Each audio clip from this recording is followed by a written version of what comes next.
আসসালামু আলাইকুম, সীমাস কিচেনের আজকের এপিসোডে আপনাদেরকে স্বাগতম। অনেক সময় বাড়িতে আনা অতিরিক্ত পেকে যাওয়া কলাগুলো কিন্তু আমরা ফেলে দেই, খেতে পারি না। তো কিভাবে সেই অতিরিক্ত পেকে যাওয়া কলা দিয়ে ঘরে একটি রেসিপি তৈরি করে ফেলা যায় তার একটি ভিডিও আজকে আমি আপনাদের সঙ্গে শেয়ার করছি। তো এখানে আমি পাকা কলা নিয়েছি। এই কলাগুলো খুব বেশি পেকে গিয়েছিল। এখন আমি এগুলো এভাবে হাত দিয়ে মেখে নিচ্ছি।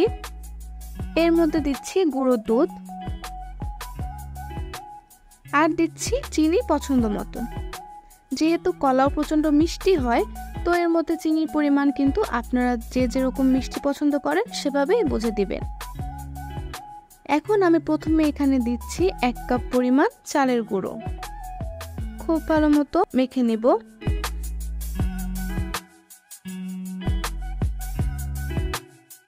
এখন এর মধ্যে দিচ্ছি সামান্য লবণ। মিষ্টি জাতীয় খাবারে সামান্য লবণ দেওয়ার ফলে কিন্তু সুন্দর একটি ব্যালেন্স আসে।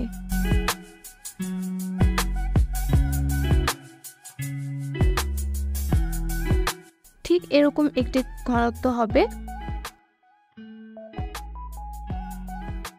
এখন চুলায় খুব ভালো মতো তেল গরম করে নিয়েছি। এর মধ্যে আমি বড়ার শেপে এগুলো ছেড়ে দিব। মিডিয়াম আঁচে সময় নিয়ে ভেজে নেব এগুলো।